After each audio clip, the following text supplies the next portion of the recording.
Mi hijo, Brandon, me empujó del barco durante lo que se suponía que iba a ser una excursión de pesca entre padre e hijo, dejándome a mi suerte en alta mar. Sobreviví, y cuando por fin llegó a casa, yo estaba allí. «Tengo algo para ti también», le dije con calma. «No te vas a creer lo que pasó después. Si quieres escuchar toda esta increíble historia, dale a me gusta, comparte, y dime desde dónde me escuchas». Mi hijo me empujó del barco. Sobreviví. Cuando regresó a casa, lo estaba esperando y le dije, «Tengo algo para ti también. No te vas a creer lo que pasó después». Brandon confronta violentamente a Arthur en casa, exigiéndole dinero para sus deudas de juego. Arthur se niega con calma, doblando el periódico y soportando la furia de Brandon. Brandon barre las fotos de la repisa de la chimenea, destruyendo los recuerdos de Arthur. «Estás destruyendo mis recuerdos», susurra Arthur. Arthur se mantiene firme. «No te voy a dar dinero para que lo malgastes en el juego. Eso no ayuda. Eso es fomentar la adicción». El rostro de Brandon se contrae con malicia, amenazando. «Quizás eso suceda antes de lo que crees». Brandon se marcha bruscamente, acelerando en su coche, dejando a Arthur sumido en una fría comprensión. 7 días transcurren en un tenso silencio. Arthur espera una disculpa, pero no recibe nada. Brandon llama, con la voz más suave, expresando remordimiento. «Papá, yo necesito disculparme». Brandon sugiere una salida de pesca, como en los viejos tiempos, para enmendar su error. «Quizás podríamos ir a pescar mañana, como en los viejos tiempos». Arthur presiente algo sobre el inusual entusiasmo de Brandon, pero recuerda el consejo de Eleanor de darle otra oportunidad. Arthur acepta ir a pescar en alta mar, teniendo en cuenta la falta de interés de Brandon por ello ahora que es adulto. La noche comenzó como tantas otras, tranquila y predecible. Estaba acomodada en mi sillón favorito. El aroma a papel viejo y el suave crujido del papel de periódico llenaban la habitación mientras leía los titulares del día. El televisor murmuraba suavemente de fondo, una compañía reconfortante para la luz que se desvanecía. De repente, la puerta principal se abrió de golpe. No fue un empujón suave, sino un portazo violento que hizo temblar los cimientos de mi hogar. Brandon estaba de pie en el umbral, su silueta oscura y amenazante contra la luz del porche. Sus ojos, que normalmente reflejaban la mirada amable de su madre, ahora estaban entrecerrados y brillaban con una peligrosa desesperación. Tenía el rostro enrojecido, su cabello, generalmente impecable, revuelto, y el fuerte olor metálico del alcohol parecía precederlo. «Papá», dijo arrastrando las palabras, con la voz cargada de una mezcla de rabia y desesperación. «Necesito dinero. Ahora», suspiré. Una larga y cansada exhalación que parecía arrastrar consigo años de decepción. Aquella escena no era nueva. Era una pesadilla recurrente que me había robado demasiadas noches de sueño. Lenta y deliberadamente, doblé el periódico, marcando los pliegues con precisión, como si aquella acción tranquila y deliberada pudiera apaciguar la tormenta que acababa de irrumpir en mi sala. Sostuve su mirada furiosa, mis propios ojos mostrando una resolución firme, aunque cansada. «Brandon», comencé, con voz serena, «ya hemos hablado de esto. No me vengas con eso de «ya lo hemos hablado», gruñó, dando unos pasos vacilantes hacia el interior de la habitación. Gesticuló con vehemencia, barriendo con la mano la repisa de la chimenea. Un pájaro de cerámica, un preciado regalo de Eleanor, mi difunta esposa, salió volando por los aires y se estrelló contra la pared. Luego cayeron las fotografías enmarcadas, instantáneas de tiempos más felices. Una foto descolorida de Eleanor y yo, en nuestra luna de miel, otra de Brandon de niño, radiante, sosteniendo un pez casi tan grande como él. Un antiguo marco de plata con un retrato de mis padres. Se estrellaron contra el suelo. El cristal se astilló. Los marcos se doblaron. Las preciosas imágenes se esparcieron como naipes desechados. Se me encogió el corazón. Un dolor físico me invadió el pecho. Los recuerdos, no solo los objetos, se sentían rotos. «Estás destruyendo mis recuerdos», susurré, con la voz apenas audible, ahogada por el dolor. Mi voz no era acusatoria, sino una expresión de profunda tristeza, un lamento por lo que él estaba borrando con tanta ligereza. Brandon parecía no oírme, O tal vez simplemente no le importaba. Caminaba de un lado a otro como un depredador inquieto. Necesito 50.000. Los tiburones me rodean, papá. Si no los consigo, estoy muerto. ¿50.000 para qué, Brandon? Pregunté, aunque ya sabía la respuesta. El nudo de pavor que me había entrado en el estómago se me apretó. ¿Para pagar otra deuda de juego? ¿Para tirarla a la basura en otra mano perdedora? No, afirmé, con voz firme, resonando con una autoridad que no sentía desde hacía mucho. No te voy a dar dinero para que lo malgastes en el juego. Eso no es ayudarte. Eso es fomentar la adicción. He intentado ayudarte, hijo, de verdad que sí, pero no así. Ya no. Dejó de caminar de un lado a otro.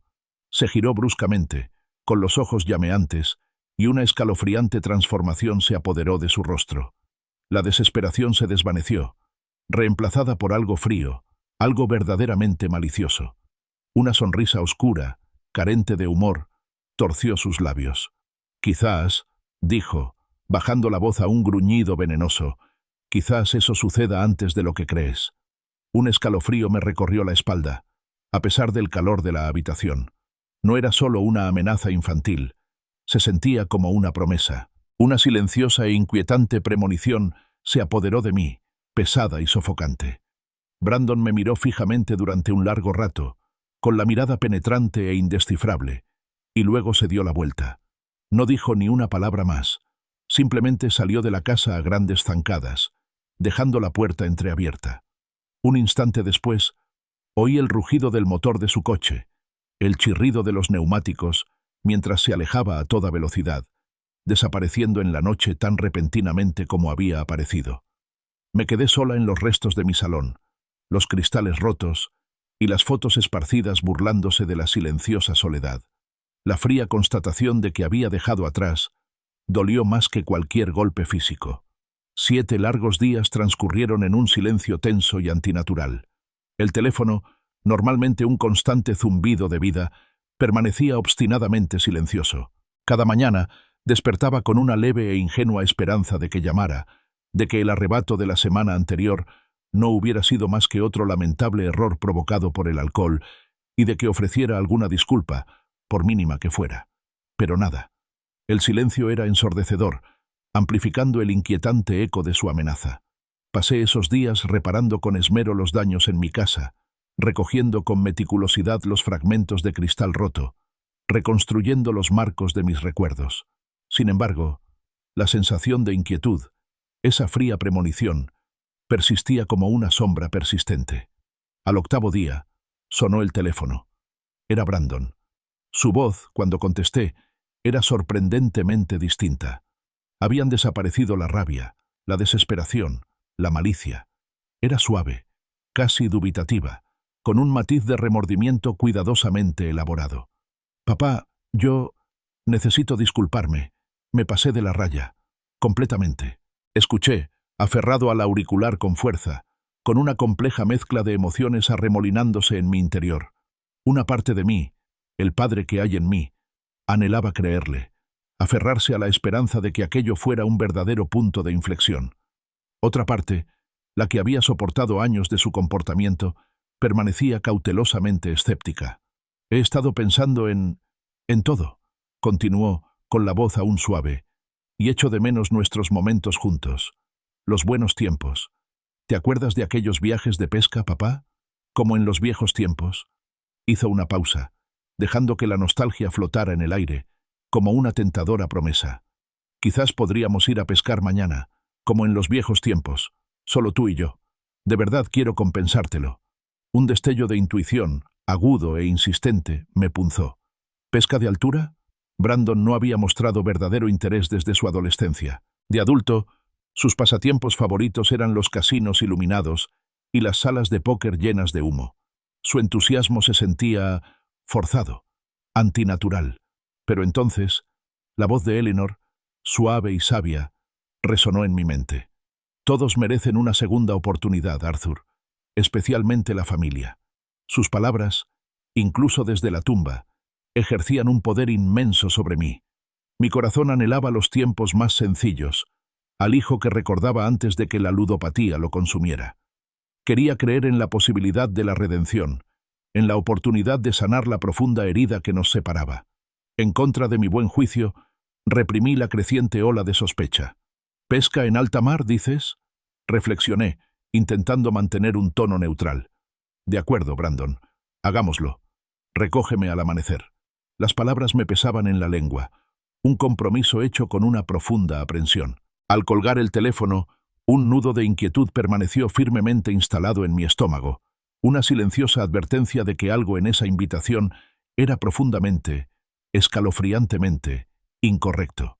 A la mañana siguiente, decidido a abrazar el espíritu de reconciliación, conduje hasta la tienda de pesca Bay Tackle Shop. El familiar aroma a agua salada, cebo y sedal nuevo impregnaba el aire, un aroma reconfortante que solía presagiar un día de pesca tranquila en el lago cercano. Gus, el dueño de la tienda, un hombre cuyo rostro curtido me resultaba tan familiar como mi propio reflejo, levantó la vista mientras remendaba una red al verme entrar. «¡Arthur! ¿Cuánto tiempo sin verte, viejo amigo!», exclamó con su voz siempre cordial. «¿Qué te trae por aquí? ¿Planeas lidiar hoy con un bajo especialmente terco?». Logré esbozar una sonrisa, un poco más sincera de lo que esperaba.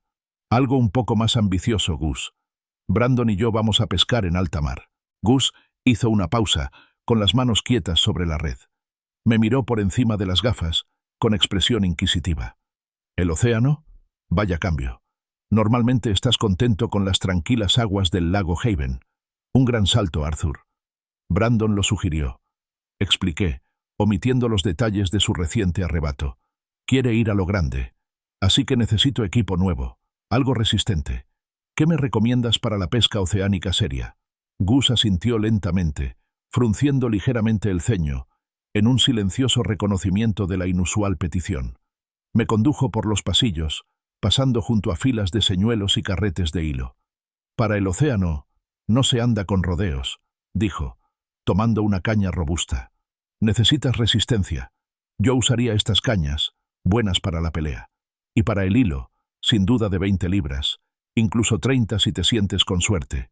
Y estos, anzuelos circulares, son más seguros para el pez y suelen clavarse mejor en presas grandes».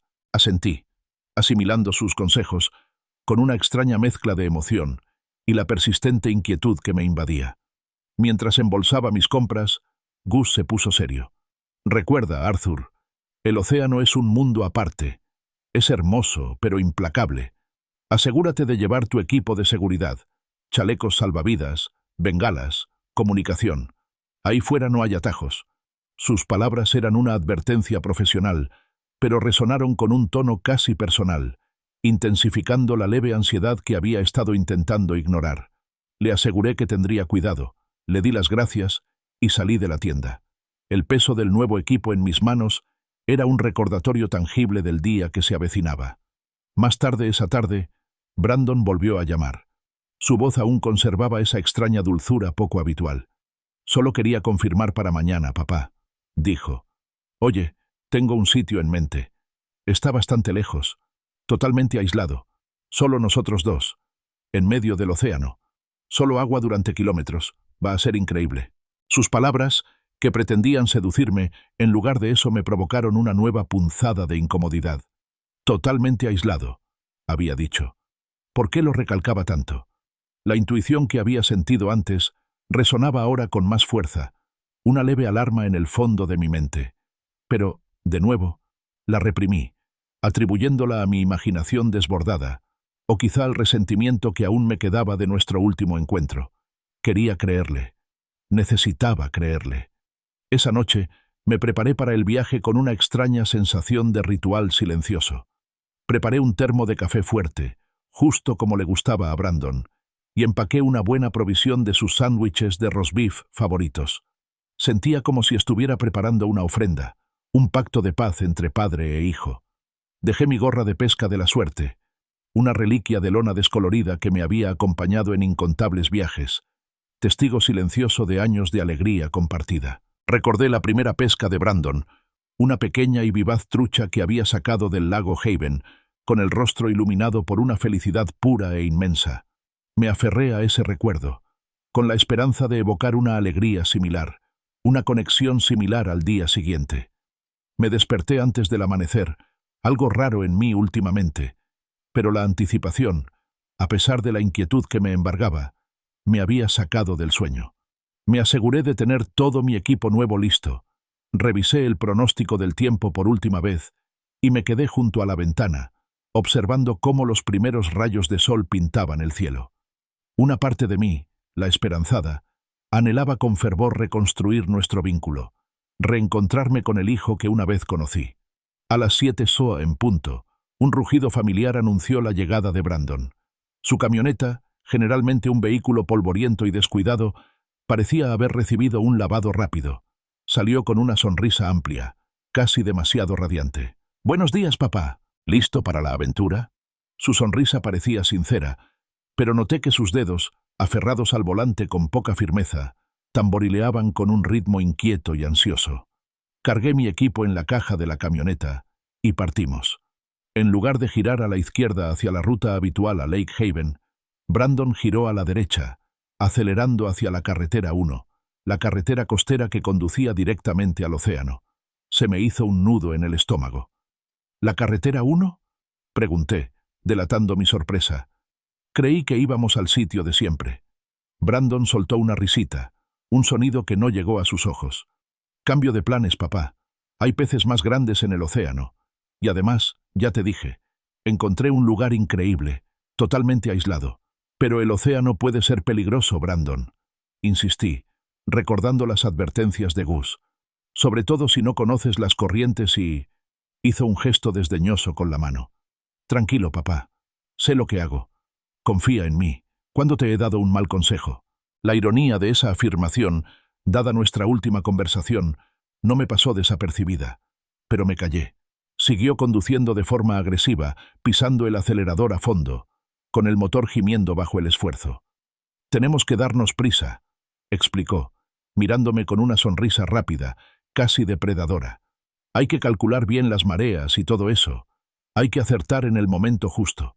Sus palabras eran plausibles, pero la temeridad de su conducción, la forma en que tomaba las curvas a demasiada velocidad y la intensidad casi maníaca de sus ojos no lograron calmar mi creciente inquietud.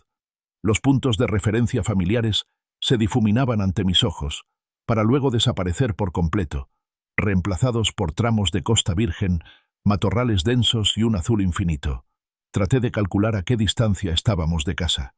«Nos vamos bastante lejos, ¿verdad?», me aventuré a preguntar, tratando de sonar despreocupado. Los ojos de Brandon se dirigieron fugazmente al retrovisor, encontrándose con los míos por una fracción de segundo. «Ese es el punto, papá. Sin multitudes, sin competencia, solo nosotros y los peces», repitió, totalmente aislados, casi como un mantra. Luego, con la voz ligeramente más baja, añadió: «Llegaremos al punto de no retorno antes de que te des cuenta». Aquellas palabras, que pretendían asegurarnos nuestro remoto destino, se sintieron más bien como una escalofriante premonición. El nudo en mi estómago se apretó hasta convertirse en una bola dura y fría. El aire en la camioneta se sentía denso, sofocante. El entusiasmo de mi hijo parecía menos genuino y más una fachada cuidadosamente construida para ocultar algo mucho más oscuro. Tras lo que pareció una eternidad a toda velocidad por la carretera costera, Brandon por fin se desvió hacia un camino estrecho y sin asfaltar. Serpenteaba entre un grupo de chozas descoloridas por el sol y barcos maltrechos, hasta desembocar en un pequeño y tranquilo puerto deportivo. El aire estaba impregnado del olor a sal y pescado, y los graznidos de las gaviotas sobrevolaban la zona, sus tristes llamadas reflejando la creciente inquietud que sentía. Atracado en un muelle de madera destartalado, había una lancha motora de 18 pies, elegante y desconocida, claramente alquilada. No era el tipo de barco que uno usaría para un paseo tranquilo por el lago. Estaba hecha para mar abierto. Una escalofriante sensación de comprensión me invadió. No había sido una decisión impulsiva. Estaba planeado. «¿Sabes manejar esto?», pregunté, con la voz temblorosa, un temblor que no podía controlar. Brandon sonrió, mostrando una sonrisa fría y distante. «Claro, papá», investigué. «Lo tengo todo previsto». Acto seguido, demostró una pericia inquietante. Revisó las líneas de combustible, Inspeccionó los chalecos salvavidas cuidadosamente guardados bajo los asientos y probó la radio. Sus movimientos eran eficientes y precisos. Era minucioso, casi meticuloso, como no le había visto ser en nada desde que era un niño aplicado y concentrado. Esta preparación tan cuidadosa, en lugar de tranquilizarme, solo aumentó mi inquietud. Parecía demasiado deliberada, demasiado perfecta. Pronto salimos a motor del puerto deportivo, dejando atrás la tranquila bahía. Otras barcas de pesca, dispersas cerca de la costa, se fueron alejando a nuestra estela. El rítmico traqueteo del motor fue el único sonido durante un rato, un latido monótono que dejó que mis pensamientos se desbocaran. La costa, antes una línea clara y reconfortante, comenzó a empequeñecerse, convirtiéndose en una mancha tenue y difusa en el horizonte. La vasta extensión del Océano Pacífico se extendía a nuestro alrededor, un lienzo infinito de azules profundos y cambiantes, hermoso pero abrumadoramente vacío. Mi sensación de aislamiento se intensificaba con cada milla náutica que avanzábamos. «Esto es bastante descabellado, ¿no?», aventuré a decir, volviéndome hacia Brandon. El viento se llevó mis palabras, haciéndolas sonar débiles e insignificantes contra el rugido del motor. Brandon ni siquiera me miró. Mantuvo la vista fija en el horizonte, con una mirada extraña y distante. «Todavía no es suficiente, papá. Los mejores peces están muy lejos. Vamos a un cañón submarino del que leí. Se supone que está repleto de peces grandes. Un poco más». Sus palabras eran tranquilas, pero había una tensión subyacente en su mandíbula, una rigidez en el agarre del volante, que denotaba algo más que entusiasmo por la pesca. Mientras lo observaba, realmente lo observaba, lo vi. Un frío cálculo en sus ojos, un brillo completamente desprovisto de la calidez o el afecto filial que anhelaba ver. No buscaba peces, buscaba algo más, algo que aún no podía articular, pero que me heló la sangre. Mi corazón empezó a latir con fuerza contra mis costillas. Finalmente, tras lo que pareció una eternidad, apagó el motor. El silencio repentino fue ensordecedor, inquietante. Estábamos completamente solos, a kilómetros de la costa. La barca se mecía suavemente sobre las olas, una minúscula mota en un océano infinito. El sol caía a plomo, engañosamente cálido, pero un escalofrío me recorrió el cuerpo. ¿Y ahora qué?, pregunté, mi voz apenas un susurro en el inmenso silencio. Brandon se giró hacia mí con una sonrisa artificial, fría, como hielo picado. «¿Y ahora qué?», repitió, enfatizando cada palabra de forma extraña. «Vamos a preparar las cañas, papá. ¿Qué dices?». Me temblaban un poco las manos mientras me arrodillaba para ordenar la caja de pesca. Las herramientas familiares de nuestro pasatiempo compartido se sentían extrañas y pesadas en mis manos. Intenté, por última vez, conectar con el hijo que recordaba. «¿Te acuerdas del primer pez que pescaste de niño, Brandon?», pregunté, forzando un tono ligero en la voz. Estabas tan orgulloso, con una sonrisa enorme en la cara, todo cubierto de escamas. Su voz, justo detrás de mí, me sobresaltó. Ya no era suave ni llena de remordimiento. Era baja, amenazante y completamente desprovista de emoción. «Lo recuerdo todo, papá. Cada salida de pesca, cada sermón sobre la paciencia, cada lección sobre la responsabilidad, cada vez que me dijiste que no, que tenía que aprender a la fuerza». Las palabras quedaron suspendidas en el aire, pesadas y envenenadas. Se me revolvió el estómago. Miré por encima del hombro, y con cada centímetro que giraba, el corazón se me hundía más. Brandon estaba allí, no con un carrete ni un señuelo, sino empuñando una de las robustas cañas de pescar como si fuera un arma. La caña, que debía ser una herramienta para la pesca, ahora simbolizaba algo mucho más siniestro. Su rostro era una máscara, inexpresiva, sin rastro de reconocimiento hacia el padre que se arrodillaba ante él. «Brandon, ¿qué te pasa?», susurré, sintiendo cómo el miedo me atenazaba la garganta. La pregunta era inútil. La respuesta ya me asaltaba con una claridad espeluznante. Dio un paso lento y deliberado hacia mí, con la mirada fija en mí, con una intensidad que me heló la sangre. Sus labios se curvaron en una sonrisa escalofriante. «Ya no hay nada malo, papá. De hecho, todo está a punto de ser perfecto». Antes de que pudiera comprender el significado de sus palabras, Antes de poder reaccionar o gritar, Brandon me golpeó la espalda con una fuerza tremenda e inesperada. El impacto me sacudió como una onda expansiva. El mundo se tambaleó violentamente. Un instante de incredulidad, de absoluto horror, y luego el frío e implacable abrazo del océano me envolvió. Salí a la superficie jadeando, con los pulmones ardiendo, escupiendo bocanadas de agua salada. La barca, con Brandon de pie en la borda, se alejó unos metros. Me miró con ojos oscuros y vacíos, y una sonrisa cruel en el rostro. «Ojalá haya tiburones por aquí», gritó, con la voz resonando claramente sobre el agua, desprovista de toda empatía humana. Eso lo haría aún más perfecto. El agua helada del océano me envolvió, robándome el aliento y provocándome un dolor punzante en el pecho. La incredulidad luchaba contra una ola de horror abrumadora. Esto era todo. Este era su plan. Mi propio hijo me había traído aquí para morir. La comprensión me golpeó con la fuerza de un puñetazo físico, más frío e incapacitante que el agua gélida. Me debatí instintivamente, intentando orientarme, agitando los brazos, pero la pesada chaqueta de pesca que llevaba, diseñada para protegerme de la intemperie, ahora actuaba como un ancla, hundiéndome cada vez más. Mi cabeza emergió a la superficie y tosí agua salada, ahogándome, con los ojos ardiendo. Brandon estaba de pie en la barandilla del barco, una silueta siniestra contra el sol cegador. Su voz, llevada por el viento, era una declaración venenosa. «Ahora sí que me quedaré con tu herencia, viejo. Se acabaron los sermones, se acabó el no. Solo tu dinero y yo». No había arrepentimiento en sus ojos, ni un atisbo de vacilación o remordimiento. Solo una satisfacción escalofriante, el triunfo de un depredador. Brazos y piernas se movían inútilmente, la chaqueta me pesaba. Cada brazada era una batalla agotadora contra la poderosa corriente. El bote, símbolo de la traición de mi hijo, parecía increíblemente lejano.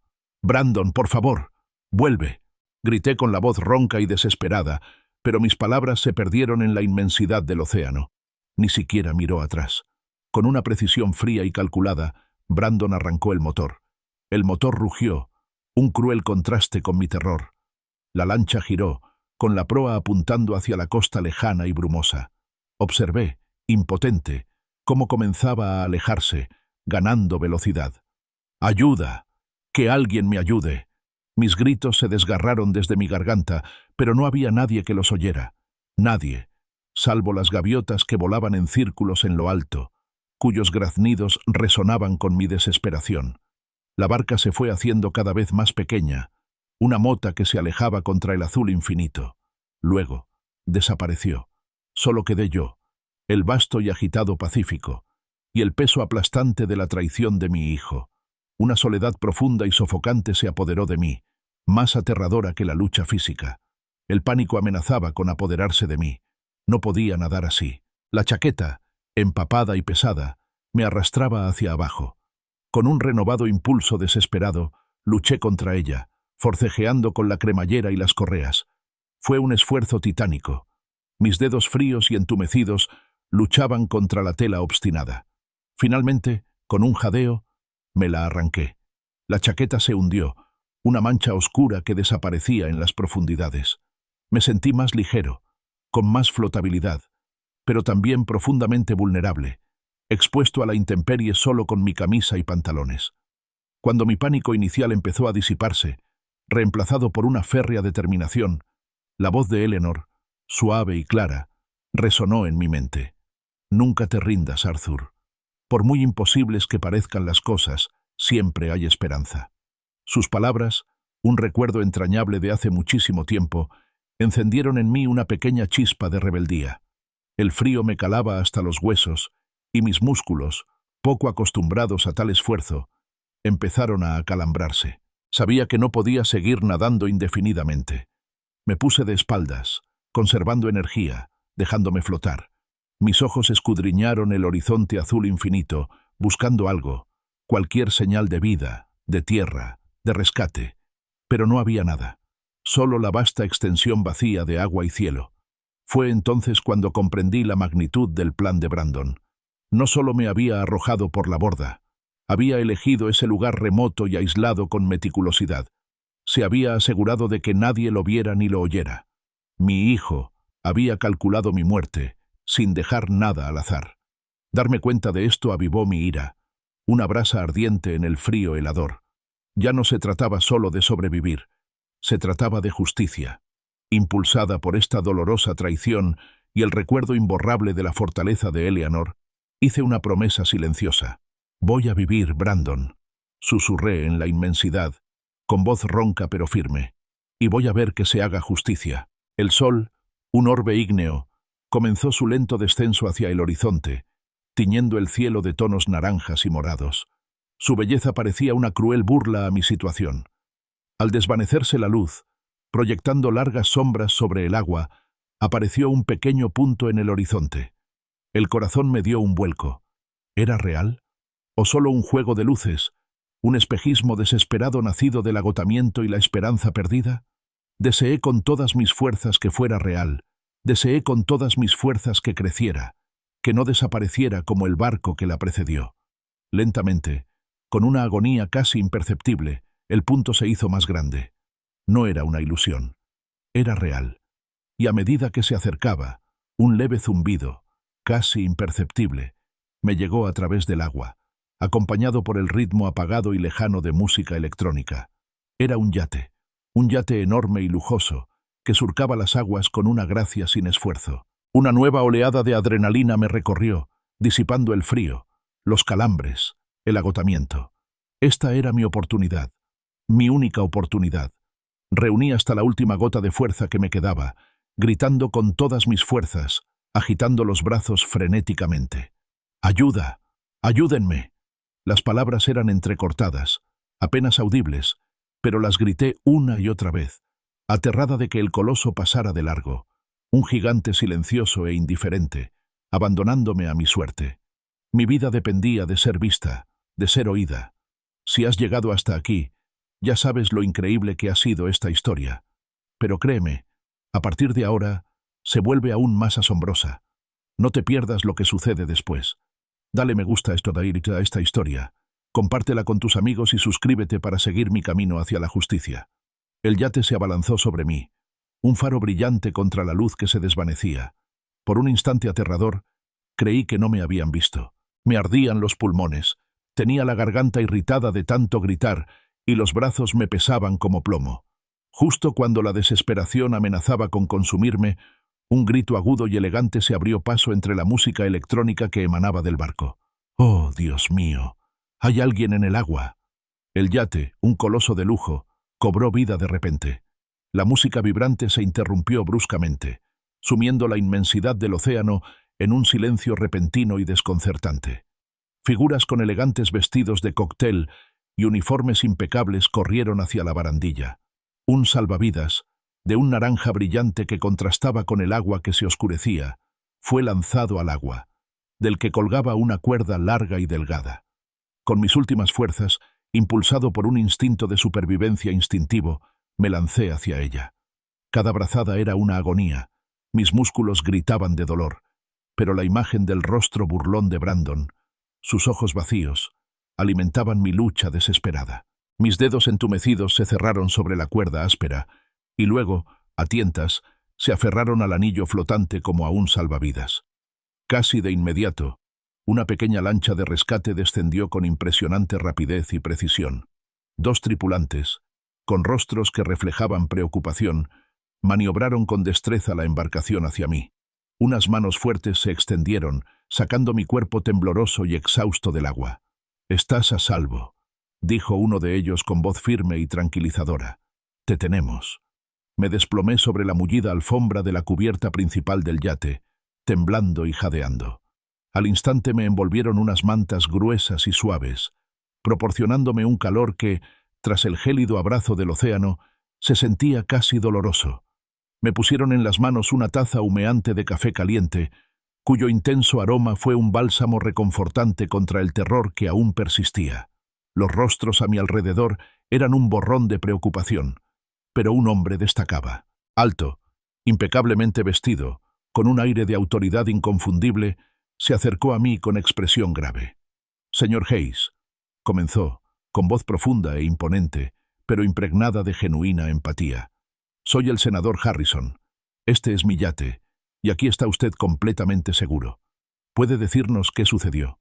Me castañeteaban los dientes, y mi voz era un graznido ronco, apenas reconocible como mía.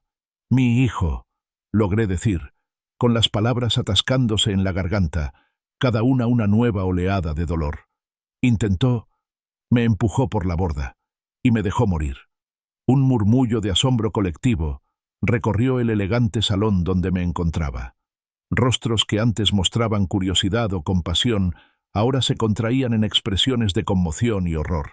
Los rasgos distinguidos del senador Harrison se ensombrecieron, frunciendo el ceño con una mezcla de incredulidad y sombría comprensión. ¿Su propio hijo intentó asesinarla?, preguntó con voz baja, cargada de una incredulidad abrumadora. Asentí con la cabeza y un escalofrío me recorrió el cuerpo. Brandon, expliqué, recomponiendo los fragmentos de la historia, tiene deudas de juego, enormes. No le iba a dar más dinero. Necesitaba la herencia. Sabía que jamás se la daría por las buenas. Pensó que era la única solución. Las palabras brotaron atropelladamente, una cruda confesión de dolor y traición. El senador Harrison no dudó. Se dirigió de inmediato a un hombre con un impecable uniforme naval, a quien supuse que era el capitán.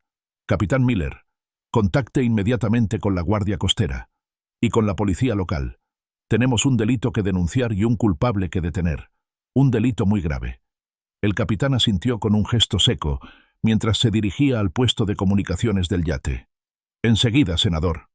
También necesitaremos que reciba atención médica, señor Hayes, continuó el senador Harrison, volviéndose hacia mí. Y luego, nos aseguraremos de que este joven afronte todas las consecuencias de sus actos. Señaló una puerta discreta. Tenemos un helicóptero preparado.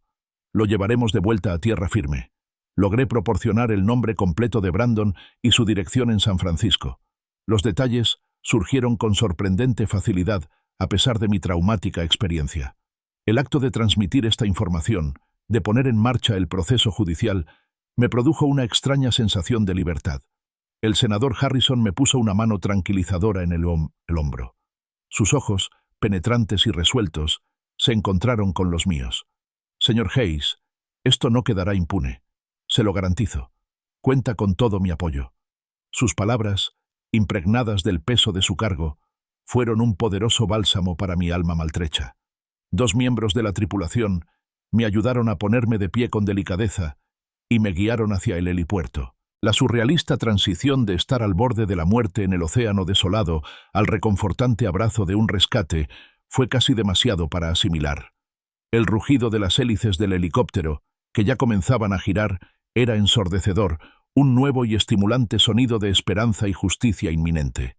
Mientras me conducían hacia la aeronave que esperaba, miré hacia atrás, hacia el vasto y oscuro océano. Brandon me había dado por muerta, pero yo había sobrevivido. Y ahora, la búsqueda de justicia había comenzado.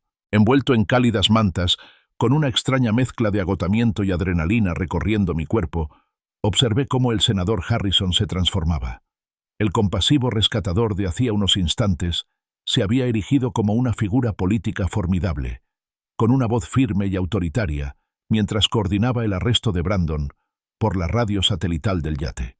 Habló con tono serio al detective Hayes, jefe de la Unidad de Delitos Mayores del Departamento de Policía de San Francisco, y sus palabras se abrieron paso entre el zumbido de los motores del yate. Detective, soy el senador Harrison. Tenemos un intento de asesinato entre manos, y el perpetrador es el hijo de la víctima. Probablemente se dirija de regreso a San Francisco. Lo quiero bajo custodia antes del amanecer. Este caso es prioritario. Pronuncié con voz ronca la dirección completa de Brandon en San Francisco. Los detalles de su casa en Pacific Heights se habían convertido en un objetivo crucial. Observé, hipnotizado, cómo la maquinaria invisible de la justicia comenzaba a ponerse en marcha. El senador no se inmutó. Le aseguró al detective Hayes que se agilizarían todos los trámites necesarios, que esto no era solo un informe, sino la garantía de una acción inmediata y decisiva. Mientras tanto, el piloto del yate, un hombre tranquilo y eficiente llamado Leo, confirmó que el helicóptero estaba listo para su vuelo de 90 minutos a San Francisco. A mi alrededor, los invitados del yate, un grupo de figuras influyentes, me ofrecieron su apoyo. Su indignación por la traición de Brandon era palpable. Me extendieron tarjetas de visita, prometiéndome asistencia legal y respaldo político sin reparo alguno.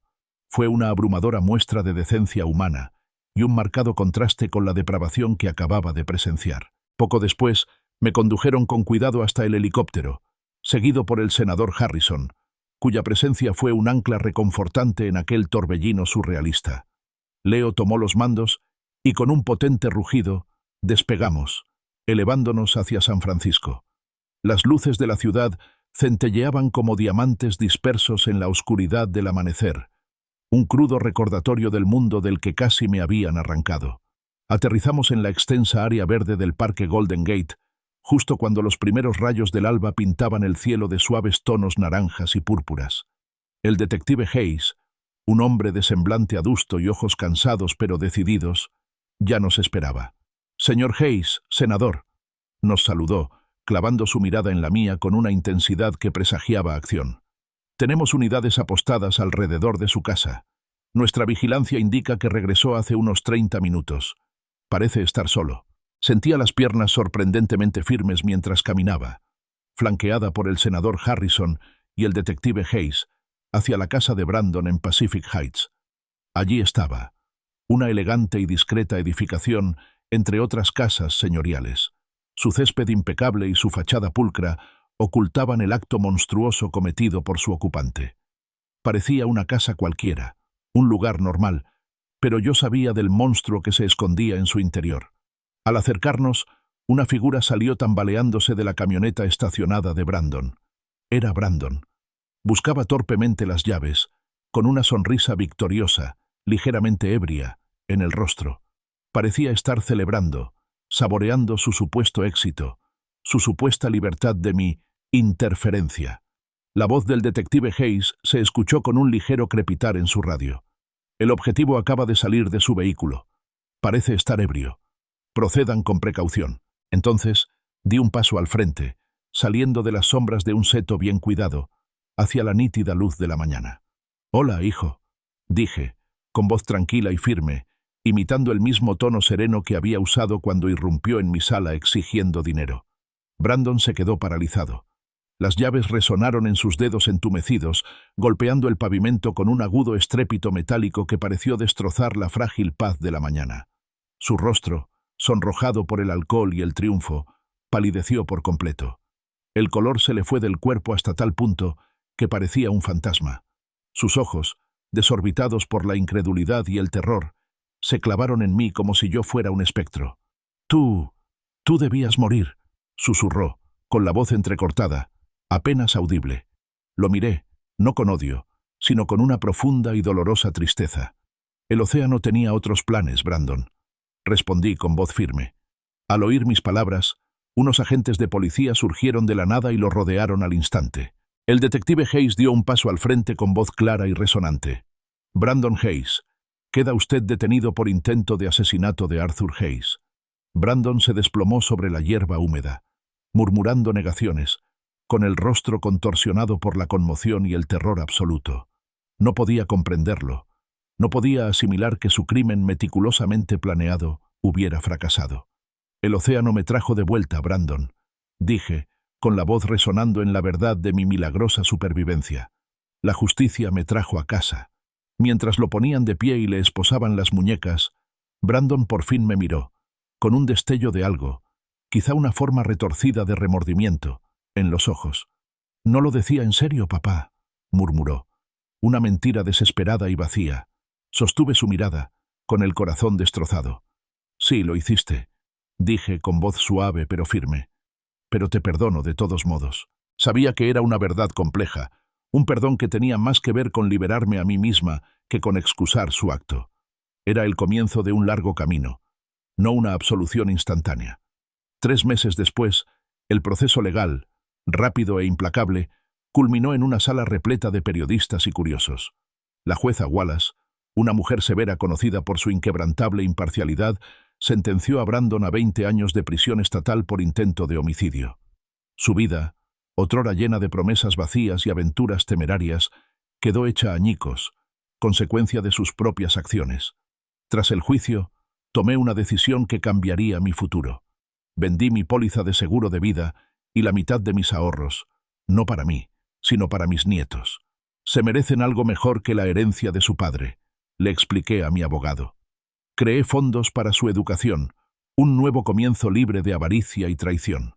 El senador Harrison y yo, cuyo vínculo se forjó en medio de la crisis, seguimos siendo amigos íntimos. Solíamos ir a pescar, no por la emoción de la captura, sino por la tranquila camaradería y el aprecio compartido por el mar. Fue una extraña ironía del destino que la misma agua que casi me costó la vida me brindara ahora consuelo y una amistad profunda e inesperada. También encontré un nuevo propósito. Empecé a colaborar como voluntaria en un programa de rescate marítimo, compartiendo mi historia de supervivencia, no como víctima, sino como testimonio de resiliencia y esperanza. Transformar el trauma en propósito se siente bien, les decía a los jóvenes cadetes, con la voz más firme que nunca. Las cartas de Brandon, llenas de súplicas y disculpas, llegaban esporádicamente, pero las dejaba sin abrir. Sabía que el perdón era un proceso largo y arduo, no un evento aislado. Era algo en lo que trabajaba día a día, en la paz de mi nueva vida. Y así, en el vasto, hermoso y a veces cruel océano que una vez casi fue mi tumba, encontré no solo consuelo y amistad, sino un nuevo y profundo significado. Honré la memoria de Eleanor, no mediante la venganza, sino a través de la justicia, la generosidad y un nuevo propósito significativo, finalmente libre de la sombra de las desesperadas decisiones de mi hijo.